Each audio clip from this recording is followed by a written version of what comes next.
The following portion of Daytime Blue Ridge is sponsored by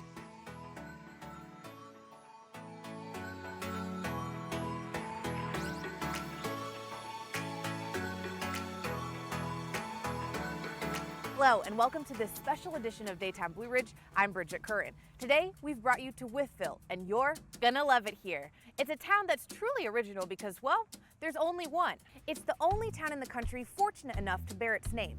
It's also known for its indoor and outdoor attractions, great food and drink, history, and stunning landscape. It's an hour and 20 minutes from Roanoke, so like us, you can visit yourself in a day's drive.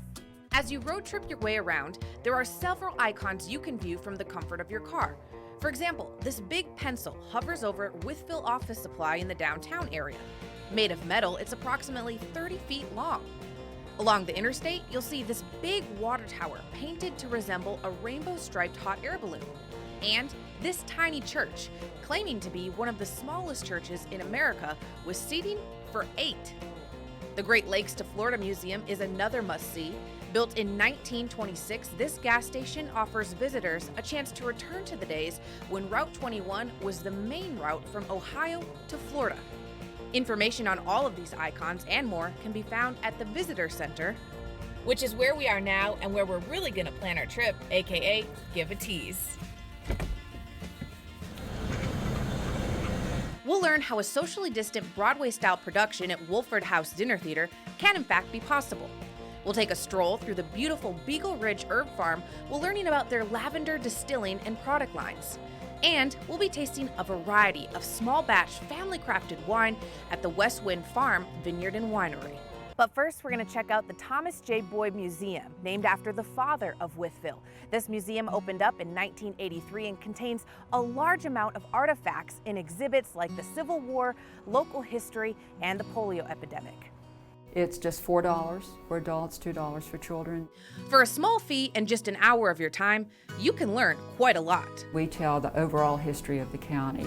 One of the reasons that people came here was the natural resources, lead and zinc. So we're doing a new exhibit on that. We have decorative arts with county craftspeople. Downstairs we have our interactive exhibits that we give more towards families and children. Throughout the museum, you'll find unique stories with universal themes to share. For example, the polio exhibit. Let's take a mini tour, shall we? We start the exhibit here. The reason we feature the Statesman baseball team is we had a semi-pro team. That was the big activity for the summer.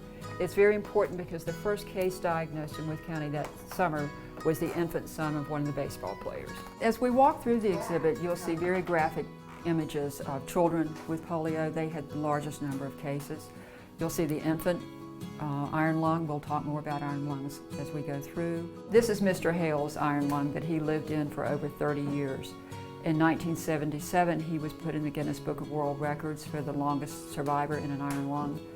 When he was first diagnosed, they didn't expect him to survive for more than 48 hours. Well, after all of that, we've worked up an appetite, haven't we, Robert? Yeah. And apparently there's a world-famous hot dog spot right here in Wytheville, so of course, we're gonna check it out. Hooray. Was make a hot dog, so just making a regular skeeter dog. And then we put mustard on it. And we put onions on it. And then we put a chili. Just like this. The combination may be simple, but it sure draws a crowd. We've had folks as far as Denmark, Australia, Japan, really globally, that have come and eaten a hot dog right here at the Red Stools and Skeeters. So that's really where we get the claim world famous from.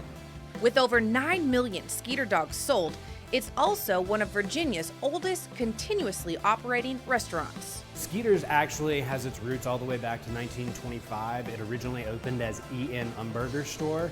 In the 40s, it moved to this location that we're currently at and has been here ever since. Really in the 1950s, it transitioned to more of a hot dog joint than it is today. Okay, Robert, let's get you to try this here. Favorite part of the show. What do you think? That was good.